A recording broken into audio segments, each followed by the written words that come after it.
할렐루야. 다시 한번 우리 하나님 아버지를 찬양합니다. 아멘. 여러분 행복하십시오. 성령 충만하십시오. 아멘.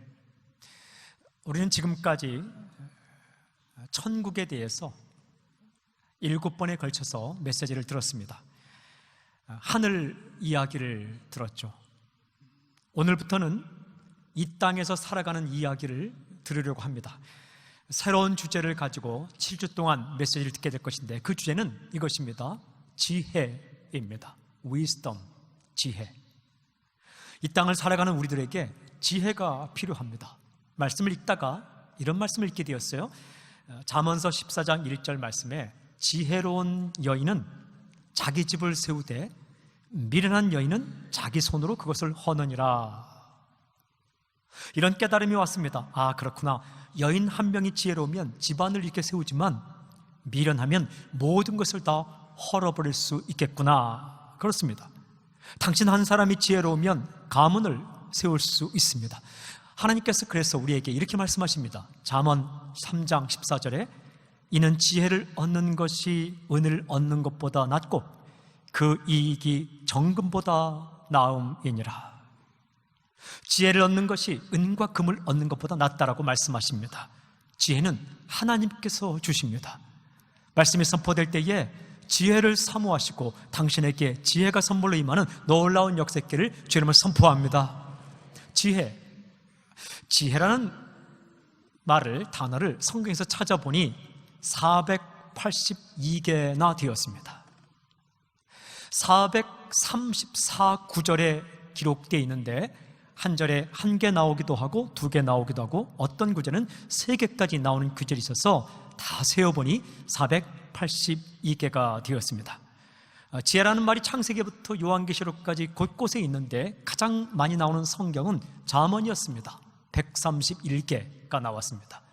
그 다음은 전도서였습니다. 57개가 나왔습니다. 계속해서 지혜라는 단어를 찾으면서 하도 많이 읽었더니 지혜라는 단어가 눈앞에 왔다 갔다 합니다. 지혜. 참 좋은 시간이었고 지금도 아주 좋은 시간을 보내고 있습니다. 그렇다면 질문이 있습니다. 지혜가 무엇인가? What is the wisdom? 지혜가 무엇인가? 한마디로 이렇게 요약할 수 있습니다. 하나님께서 좋아하시는 것을 나도 좋아하고 하나님께서 싫어하시는 것을 나도 싫어하는 것, 이것이 바로 지혜입니다. 지혜란 하나님께서 좋아하시는 것을 나도 좋아하고 하나님께서 싫어하시는 것을 나도 싫어하는 것입니다. 이게 지혜의 핵심이며 이것이 바로 기독교 영성의 핵심입니다. 성경은요, 하나님께서 싫어하는 것을 하는 것을 미련하다라고 말합니다. 바보 같다라고 말합니다. 어리석다라고 말합니다. 반면에 하나님께서 좋아하시는 것을 하는 것을 지혜롭다라고 말합니다. 슬기롭다라고 말합니다. 지혜로운 사람은요, 하나님을 기쁘시게 합니다. 그리고 사람을 즐겁게 만듭니다. 그러나 어리석은 사람은 하나님을 답답하게 만듭니다. 사람을 화나게 만듭니다. 다시 한번 선포합니다. 말씀이 선포될 때 어리석은 사람으로 살지 말고 지혜로운 사람으로 살기를 주님을 선포합니다. 성경에서 이 말씀하시는 지혜는 한 가지 공통점이 있습니다. 그것은 다 실천적인 행동을 말한다는 것입니다. 머리로 생각하는 것이 아니라 practical, 실천적인 행동을 말하고 있습니다. 아주 구체적인 우리의 인생과 관련이 있습니다. 그러니까 중요합니다. 이 지혜를 따라가면 우리 일상적인 삶이 달라집니다.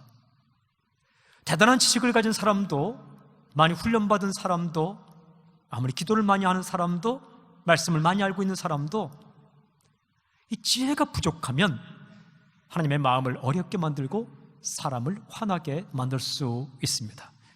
성경에서 말씀하시는 이 지혜로운 행동을 제가 7가지로 정리했습니다. 이 7가지 주제를 따라서 한 주에 한 가지씩 메시지를 선포하겠습니다. 그 주제는 이것입니다.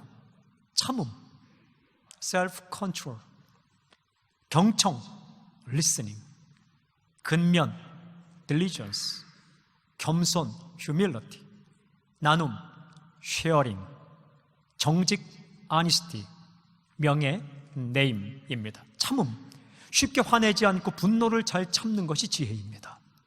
경청, 잘 듣는 것이 지혜입니다. 근면, 게으르지 않고 부지런하게 사는 것이 지혜입니다. 겸손, 교만하지 않고 겸손한 것이 지혜입니다. 나눔, 가진 것을 잘 나누는 것이 지혜입니다. 정직, 속이지 않고 정직한 것이 지혜입니다.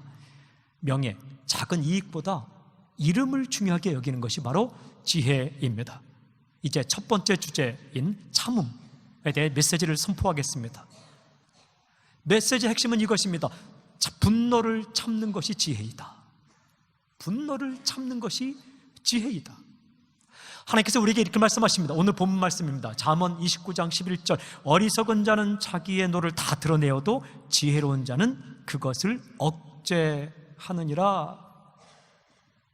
어리석은 자는 자기의 노를 다 드러내어도 지혜로운 자는 그것을 억제하느니라.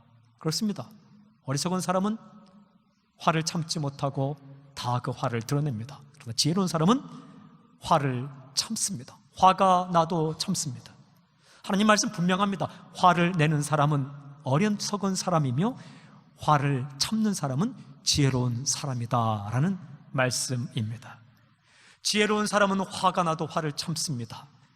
화를 참는 것이 지혜로운 사람이며 화를 참는 것이 바로 지혜입니다.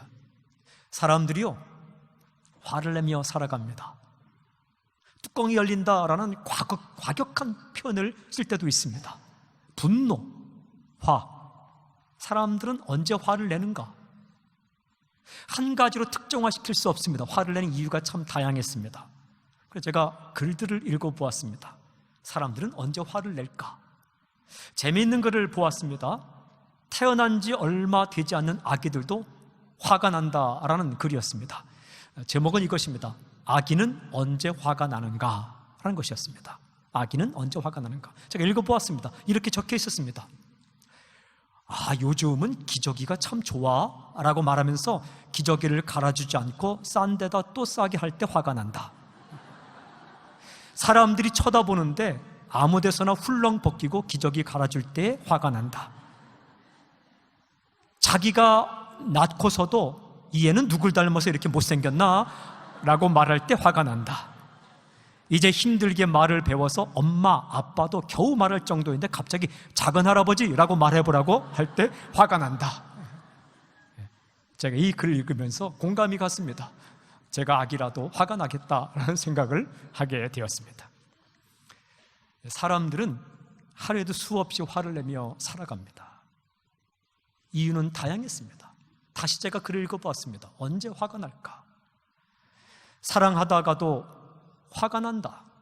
내 마음을 이렇게도 몰라주나. 좋은 마음으로 남을 도와주다가도 어느 순간 화가 난다. 언제까지 내가 이렇게 도와줘야 하지? 운전을 가르쳐 주다가도 화가 난다.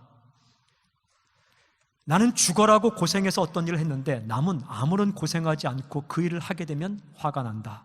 큰맘 먹고 전화를 했는데 받지 않으면 화가 난다. 문자를 보냈는데 답장이 즉각 오지 않으면 화가 난다. 옆에 사람이 담배를 피우면 화가 난다. 이미 했던 얘기를 또 하고 또 하고 또 하면 화가 난다. 식당에 가서 음식이 맛이 없으면 화가 난다. 종업원이 나를 무시하면 화가 난다. 날씨가 더워도 화가 난다. 추워도 화가 난다. 잘 차려입고 나왔는데 지나가던 자동차가 흙탕물을 튀기며 지나가면 화가 난다.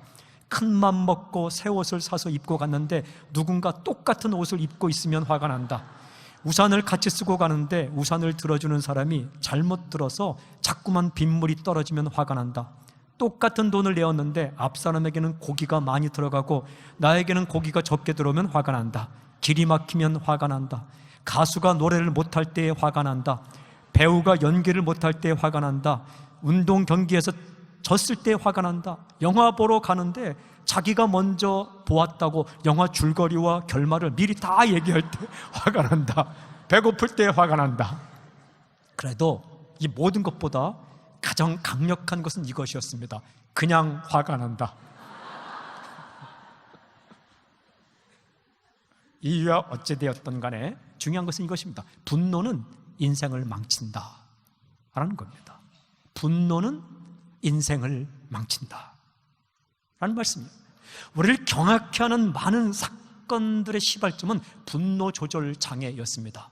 분노 조절 장애, anger disorder. 분노 조절 장애란 화가 날 때 그 화를 잘 조절하지 못하는 증상을 가리킵니다. 수많은 사건들이 순간적으로 화를 참지 못해서 일어나는 사건들이었습니다.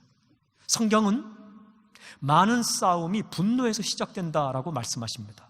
그리고 이런 분노는 악한 일을 만들어내며 범죄하게 만든다라고 말씀하고 계십니다. 잠언 30장 33절 말씀, 대저 젖을 저으면 엉긴 젖이 되고 코를 비틀면 피가 나는 것 같이 노를 격동하면 다툼이 나느니라. 잠언 29장 22절, 노하는 자는 다툼을 일으키고 성내는 자는 범죄함이 많으니라. 시편 37편 8절, 분을 그치고 노를 버리며 불평하지 말라, 오히려 악을 만들 뿐이니라. 분노에서 다툼이 일어나고 다툼은 범죄와 악으로 연결된다라고 말씀하십니다. 여러분, 인생을 망가뜨리는 사총사가 있어요. 인생을 망가뜨리는 아주 위험한 사총사는 분노, anger. 두 번째는 절망, despair. 절망이 인생을 망가뜨려요. 셋째는 염려, anxiety. 염려가 인생을 망가뜨려요. 네 번째가 불평, complain. 불평이 인생을 망가뜨립니다. 그런데 가장 강력한 것은 바로 분노입니다. 분노. 대부분의 범죄가 분노에서 시작됩니다. 어떻게 됩니까? 개인의 인생이 송두리째 무너집니다. 분노 때문에 일으킨 범죄는 한 가정을 완전히 무너뜨립니다. 행복을 쌓는 것은 시간이 걸리지만 분노로 말미암아 한 가정이 무너지는 것은 순식간입니다. 그 결과 사회의 평안이 무너지고 사람들은 왠지 모를 원인 없는 두려움에 휩싸이게 됩니다. 성경이 이렇게 말씀합니다. 잠언 25장 28절에 자기의 마음을 제어하지 아니하는 자는 성읍이 무너지고 성벽이 없는 것과 같으니라. 분노는 치명적인 결과를 가져옵니다. 무너뜨린다고 말씀합니다. 무너뜨립니다. 백해무익한 것이 분노입니다. 담배가 백해무익한 것이라면 분노 역시 백해무익한 것입니다. 자신을 망칩니다. 그리고 가정을 깨뜨립니다. 그리고 사회를 무너뜨려 버립니다. 화를 내어서 얻는 것이 하나도 없습니다. 성경 말씀을 읽어보니까 함께 있을 때 가장 힘든 사람이 화를 내는 사람이라고 말씀합니다. 잠언 25장 24절 이런 말씀이 있더라고요. 다투는 여인과 함께 큰 집에서 사는 것보다 움막에서 혼자 사는 것이 나으니라. 조금 답답한 사람 참을 수 있습니다. 조금 말이 많은 사람 참을 수 있습니다. 그러나 분노를 머금고 있는 사람은 함께 살기가 힘들다라는 말씀입니다. 제일 힘든 것이 화를 낼 준비가 되어 있는 사람이나 쉽게 화를 내는 사람과 동행하는 것입니다. 잠언 22장 24절 노를 품는 자와 사귀지 말며 울분한 자와 동행하지 말지니. 그만큼 분노는 위험한 것이다 라고 말씀하십니다. 아주 중요한 질문이 있습니다. 어떻게 분노를 극복할 수 있는가? 어떻게 우리가 이러한 분노를 극복할 수 있는가? 사람들은 책과 글에서 아주 여러 가지 방법을 제시하고 있었습니다. 그러나 성경의 대답은 아주 분명했습니다. 그것은 이것입니다. 참으라. 참으라. 성경 변치 않는 이 말씀의 대답은 아주 분명했습니다. 참으라. 제가 482개나 되는 지혜의 구절을 다 찾고 읽고 번역본을 읽어봤는데 결론은 이것입니다. 참으라. 참으라. 이렇게 말씀하십니다. 오늘 본문 말씀 잠언 29장 11절 어리석은 자는 자기의 노를 다 드러내어도 지혜로운 자는 그것을 억제하느니라. 영어 성경에는 But a wise man, 지혜로운 사람은 keeps himself under control. 그 화를 참는다. 새 번역은 이렇게 되어 있습니다. 미련한 사람은 화를 있는 대로 다 내지만 지혜로운 사람은 화가 나도 참는다. 화가 나지 않는 사람이 어디 있겠습니까? 성경은 말씀합니다. 화가 나도 참는다. 그렇습니다. 여러분, 분노를 이기는 성경적인 방법은 참는 것입니다. 물론 이것을 마음속에 두어서 다음에 그 사람을 어떻게 할 기회를 노리는 것, 그거 아닙니다. 벼르는 것 아닙니다. 참는다는 것은 패스, 통과시킨다는 것입니다. 참는 게 잘 안 되죠. 중요한 질문이 한 가지 있습니다. 분노를 참을 수 있는 방법은 무엇인가? 분노를 참을 수 있는 성경적인 방법은 무엇일까? 오늘 메시지의 핵심 주제가 바로 이것입니다. 분노를 참는 방법. 성경에서 말씀하시는 분노를 참는 방법은 무엇일까? 말씀을 중심으로 세 가지를 제가 선포하겠습니다. 첫째는 그 순간을 잘 참으라 입니다. 그 순간을 잘 참으라. 급하게 화를 내지 말고, 당장 화를 내지 말고 그 순간을 잘 참으라 라고 말씀하십니다. 잠언 12장 16절, 미련한 자는 당장 분노를 나타내거니와 슬기로운 자는 수욕을 참느니라. 영어 성경은 당장, at once, 당장 분노내지만 뒷부분에 overlooks an insult, 모욕을 당하더라도 overlook, 그냥 지나쳐 보낸다, 패스한다, 흘려보낸다. 마음에 붙잡아두지 않고 어디 한번 두고 보자 하지 않고 그것을 흘려보낸다 라고 말씀하십니다. 전도서 7장 9절에도 급한 마음으로 노를 바라지 말라. 노는 우매한 자들의 품에 머무름이니라. quickly, 급하게 화를 내지 말라. 사람이요, 의학적으로 여러 이론이 있지만 일반적으로 의학적으로 화가 날 일이 생기고 내가 화가 난다고 느끼고 그것을 뇌로 보내서 그 뇌 작용을 통해서 내가 화를 내고 그 화가 아주 격정적으로 유지되는 데 걸리는 시간은 다 합쳐서 30초라고 합니다. 화가 날 일이 생겼어요. 그것을 인지했습니다. 뇌로 신호를 보냈어요. 뇌에서 결정해서 분비물이 나왔어요. 화가 확 났습니다. 근데 그 화가 아주 심하게 지속되는데 걸리는 시간이 30초라고 합니다. 사람마다 다르겠죠. 대부분 30초. 그 30초를 잘 견디면 화를 이길 수 있답니다. 제가 책을 읽고 글을 읽어보니까 그 30초를 이길 수 있는 방법이 참 많이 나와 있었습니다. 그럴듯한 방법들이 있었습니다.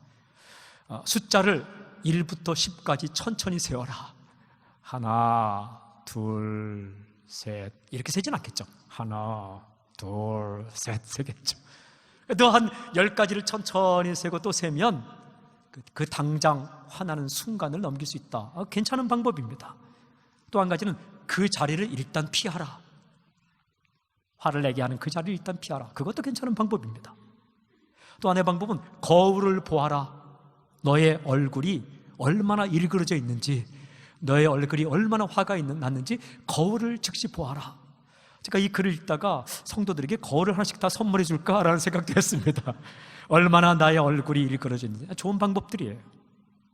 그러나 크리스찬들이, 그리스도인들이 화가 날 때 참을 수 있는 방법, 그것은 화가 나는 순간 내가 내 스스로에게 이렇게 말하는 겁니다. 나는 크리스찬이다. I am a Christian. 나는 예수님의 사람이다. 나는 하나님의 사람이다. 이것을 독백처럼 이야기하는 겁니다. 내가 누구인지를 다시 한번 내게 선포하는 겁니다. 예수님이시라면 이 순간에 어떻게 하실까? 나는 예수님의 사람이다. 예수님께서 멀리 계시지 않고 내 곁에 계시다는 것을 그렇게 고백하는 것입니다. 예수님 묵상하는 거예요. 이렇게 고백하십시오. 나는 크리스천이다. 나는 예수의 사람이다. 내 옆에, 내 안에 예수님이 계시다. 저를 따라해 보세요. 나는 크리스천입니다. 내 안에, 내 곁에 예수님이 계십니다. 이 말을 고백하십시오. 혼잣말로 이렇게 고백하십시오. 여러분, 우리 리더이신 예수님께서는 당신을 끝까지 참아주셨습니다. 당신의 어리석은 모습을 끝까지 참아주셨습니다. 얼마나 답답하셨겠습니까? 그러나 기다려주시고 기회를 주시고 참아주셨어요. 화가 불도 일어난 순간에 절대 정신을 잃지 말고 분명히 한 가지를 기억하고 선포하십시오. I am a Christian. 나는 그리스도인이다. 내 안에 예수님이 계시다. 예수님은 이 순간 어떻게 하실까? 이 고백을 하십시오. 제가 시도를 여러 번 해봤는데 기가 막힌 방법입니다. 순간을 넘기는 거예요. 그 위기의 순간을 잘 넘기면 사람의 이 화냈던 부분들이 가라앉기 시작합니다. 두 번째 방법은 교만한 마음을 버리라라는 거예요. 화를 내는 사람의 마음의 밑바닥에는 많은 경우에 교만한 마음이 있습니다. 내가 너보다 낫다. 너는 그것밖에 못하냐? 나는 이 정도의 대우를 받을 사람이 아니다 라는 생각이 밑바닥에 자리 잡고 있습니다. 이 하나님은 화를 내는다는 것과 교만하다는 마음을 전도서에서 딱 연결시키고 있었습니다. 전도서 7장 8절, 일의 끝이 시작보다 낫고 참는 마음이 교만한 마음보다 나으니, 참는 마음과 교만한 마음을 대조시키고 계셨습니다. 무슨 말씀입니까? 교만한 마음이 나에게 오면 화를 내고 겸손한 마음이 내 마음에 올 때 참을 수 있다라는 말씀이에요. 화가 불도 일어날 때 겸손하게 이렇게 고백하십시오. 나도 잘난 거 하나 없다. 나도 더하면 더했지 결코 못하지 않다. 저를 따라해 보세요. 나도 잘난 거 별로 없다. 이 말을 하자니까 화가 납니까? 따라해 보세요. 나도 잘난 거 없다. 나도 더하면 더했지 결코 못하지 않다. 늘 이렇게 겸손한 마음을 가지세요. 이 화를 내는 사람의 입바닥에는 교만한 마음이 있습니다. 또 화를 자주 내는 사람의 경우 자신이 하고 있는 일이 옳기 때문에 화를 내서라도 이 일을 이루어야 한다라는 생각을 할 때가 참 많이 있습니다. 이 일은 올바른 일이니까 화를 내서라도 이루어야 되겠다. 여러분, 이거 교만한 생각입니다. 당신이 화를 낸다고 해서 하나님의 일이 이루어지는 게 아닙니다. 하나님께서 하시는 겁니다. 야고보서 1장 20절 성경은 이렇게 선포합니다. 사람이 성내는 것이 하나님의 의를 이루지 못함이라. 사람이 성내는 것이 하나님의 의를 이루지 못함이라. 사람은요, 화를 내면 그 말하는 내용이 아무리 좋아도 그것은 다 잊어버리고 화난 얼굴과 그 느낌만을 기억합니다. 사람과 사람이 커뮤니케이션, 의사 전달을 할 때에, 마음을 전달할 때, 뜻을 전달할 때에 논리력과 내용으로 전달되는 것은 100% 가운데 3%밖에 안 됩니다. 97%는 느낌입니다. 그 말을 하는 사람의 분위기, 느낌, 오고 있는 감정, 이것이 97%나 된다고 합니다. 그러니까 아무리 올바른 말이라도 화를 내면 97%는 나는 너를 싫어한다는 느낌이 온다는 거예요. 그게 그 사람의 마음이라고 느낀다는 겁니다. 당신이 하고 있는 일이 아무리 하나님의 일이라도 방법 또한 하나님의 마음에 합당해야 한다는 말씀입니다. 여러분, 화를 내지 마십시오. 하나님께서 하신다는 마음으로 겸손하십시오. 그리고 여유를 가지고 좀 기다리십시오. 또한 화를 내는 많은 경우에 자신을 스스로 피해자라고 생각할 때가 참 많이 있습니다. 가해자, 피해자 이런 구도를 만들어 놓고 항상 자신을 피해자 편에 세우고 상대방을 가해자 편에 세울 때가 있습니다. 나는 너 같은 사람을 만나서 피해를 보았다 라는 생각으로 가득 찰 때가 있습니다. 이거 교만한 마음입니다. 교만한 마음이에요. 이 사람의 밑바닥에는 나는 이만큼의 대우를 받아서는 안 되는 사람이다 라는 이 교만한 마음이 있는 거예요. 사랑하는 여러분, 인생을 살아갈 때는 자신을 피해자라고 생각하지 마시고 늘 은혜 입은 자라고 생각하십시오. 아무것도 아닌데 나 같은 사람이 이런 은혜를 받는구나, 이런 은혜 입은 자라는 생각을 하십시오. 피해자라는 생각이 올 때는 왠지 모르게 속에서부터 화가 치밀어 오릅니다. 그 분노가 발휘될 때는 앞에 있는 사람들, 함께 있는 사람들의 가슴에 못을 박는 거죠. 여러분, 우리는 빈몸 손으로 왔습니다. 빈몸으로 왔습니다. 아무것도 가진 것 없습니다. 생각해 보면 아무것도 아닙니다. 그래도 부모님 만나서, 그리고 사랑해주는 사람들 만나서, 그래도 나를 끝까지 그래도 잘해주는 사람들 만나서 이만큼 살아오는 겁니다. 은혜 입은 자입니다. 이 마음이 식으면 부모가 나에게 해준 게 뭐 있어? 자신을 피해자로 생각합니다. 그때 분노합니다. 자식 때문에 내 인생이 망가졌다, 자신을 피해자로 생각합니다. 여러분, 이 화를 내는 사람의 마음 가운데는 교만이 숨어 있습니다. 나는 이 정도의 대우를 받을 사람이 아니다, 나는 피해자다. 사랑하는 여러분, 날마다 주님 앞으로 가서 나는 은혜 입은 자요, 나 같은 사람을 하나님께 살려주셨다는 이 겸손하고 감사하고 그리고 가슴 뭉클한 감격이 언제나 여러분 마음 가운데 살아있기를 주님을 선포합니다. 세 번째 중요한 방법이 있습니다. 그것은 기도하라입니다. 기도하라, pray. 빌립보서 4장 6절 7절에 이런 말씀이 있습니다. 아무것도 염려하지 말고 다만 모든 일에 기도와 간구로 너희 구할 것을 감사함으로 하나님께 아뢰라. 그리하면 모든 지각에 뛰어난 하나님의 평강이 그리스도 예수 안에서 너희 마음과 생각을 지키시리라. 기도하면 마음과 생각을 지켜주신다는 하나님의 약속입니다. 저는 이 약속을 믿습니다. 사람이요, 마음 지키는 것이 아주 어렵습니다. 이 마음을 지키는 것이 아주 어렵습니다. 성을 지키려면 창을 들고 칼을 들고 지키면 됩니다. 집을 지키려면 문 걸어 잠그면 됩니다. 근데 이 마음은 참을 새도 없습니다. 아무 때나 벌렁벌렁 열립니다. 그냥 이게 어디를 지켜야 될지도 모릅니다. 이 마음이라는 게 마음이 어디로 갈지도 모릅니다. 얘기도 안 하고 그냥 마음이 나가고. 그래서 잠언 4장 23절에는 무릇 모든 지킬 만한 것 중에 너희 더욱 네 마음을 지키라. 생명의 근원이 이에서 남이니라. Guard your heart. 너의 마음을 지키라 라고 말씀하십니다. 근데 이 마음을 지킬 수 있는 방법, 특별히 화가 날 때, 분노가 일어날 때 마음을 지킬 수 있는 방법, 그것은 기도입니다. 기도하면 하나님의 평강이 너희 마음과 생각을 지키실 것이다. 사랑하는 여러분, 내가 벌써 분노가 일어난다라고 느낄 때 바로 그 순간 기도하십시오. 이렇게 기도하십시오.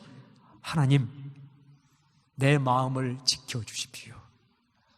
이 위기를 잘 넘길 수 있도록 마음을 붙들어 주십시오 라고 기도하십시오. 그렇게 기도하십시오. 너희 정신을 차리고 기도하라. 깨어서 기도하라. 순간순간 깨어 있어야 합니다. 하나님, 이 마음을 지켜주십시오. 기도한 이후에 하나님의 평강, the peace of God, 하나님의 평강이 우리 마음을 다스린 다음에 그때 차근차근 말하십시오. 그때에 구체적으로 말하십시오. 팍 화내지 말고 나는 내가 이렇게 말하는 것 때문에 기분이 좀 상했어라고 기도한 이후에 평안해진 마음으로 말하십시오. 그리고 대안을 만들어서 말하십시오. 이것도 못해 라고 화내지 마시고 잘할 수 있는 방법을, 대안을 만들어서 가르쳐주면서 이야기하십시오.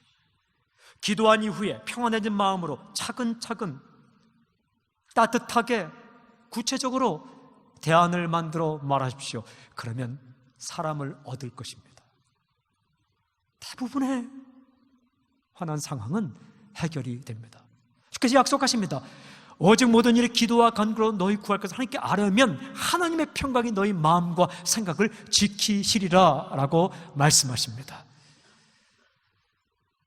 잠언 16장 32절 노하기를 더디하는 자는 용사보다 낫고 자기의 마음을 다스리는 자는 성을 빼앗는 자보다 나으니라. 여러분, 분노를 잘 참는 자는 용사보다 낫고 자기 분노하는 마음을 잘 다스리는 자는 성을 빼앗는 자보다 나으니라. 이 말씀을 묵상하는데 하나님께서 저에게 이렇게 말씀하셨습니다. 내가 한 번 화날 때마다 너는 집 한 채씩을 잃는다. 분노를 참는 자는 성을 빼앗는 자보다 나으니까 내가 화 한 번 날 때마다 집 한 채씩 잃는다. 너가 한 번 화낼 때마다 한 사람씩 네 곁을 떠나간다. 그러나 내가 화를 한 번 참을 때마다 너는 집 한 채씩을 얻는 것이다. 그리고 내가 화를 한 번 참을 때마다 그 한 사람 한 사람을 얻는 것이다. 조금 더 기도할 때 주께서 이렇게 말씀하셨어요. 내가 화를 잘 참으면 한 사람을 얻지만 화를 내면 100사람을 잃을 것이다. 화를 참는 자가 성을 빼앗는 자보다 더 낫고 그가 위대한 용사라는 겁니다. 사랑하는 여러분, 아주 훌륭한 사역자들 가운데, 대단한 하나님의 사람들 가운데 분노를 참지 못해서 한순간에 쌓았던 모든 이름과 그의 사역이 와르르 무너질 때가 얼마나 많은지 모릅니다. 그렇게 다정하게 관계를 맺었던 사람과의 관계가, 목숨을 걸고 맹세했던 그런 관계가 분노에서 나타나는 악한 말, 그리고 다툼, 그리고 범죄 때문에 한순간에 와르르 무너질 때가 얼마나 많은지 모릅니다. 그러나 그 화를 그 순간 at once 당장 내지 않고 나는 하나님의 사람이다, 나는 크리스천이다, 주님은 어떻게 하실까? 그렇게 질문하고, 그리고 나도 저 사람과 별반 다르지 않다, 나 같은 사람도 하나님이 이렇게 붙들어 주는데 라는 은혜 입은 자, 겸손한 마음으로 나아가고, 그리고 동시에 주님 내 마음을 붙잡아 주십시오 라고 기도할 때 그 분노를 이길 수 있습니다. 순간을 넘기면 그 이후에 또한 차근차근 이야기해서 그 사람의 마음을 얻을 수 있는 그런 놀라운 은혜가 다가옵니다. 사랑하는 여러분, 선포합니다. 성령님께서 당신의 마음을 다스려 주시길 주님을 선포합니다. 그리고 주님께서 우리 마음을 붙들어 주길 주님을 선포합니다. 우리 예수의 사람들입니다. 우리 주님의 사람들입니다. 이 땅 가운데 살아갑니다. 어리석은 사람으로 하나님을 답답하게 만들고 사람을 화나게 만들지 마시고, 지혜로운 사람으로 분노를 잘 참고 하나님의 마음을 시원하게, 그리고 사람을 행복하게 만드는 당신이 되기를 주님을 선포합니다. 하나님 아버지, 우리 마음을 붙잡아 주십시오. 우리 영혼을 붙잡아 주십시오. 분노를 피하고 분노를 참을 수 있는 진정한 지혜를 우리에게 허락하여 주시옵소서. 예수님의 이름으로 감사하며 기도하옵나이다. 아멘.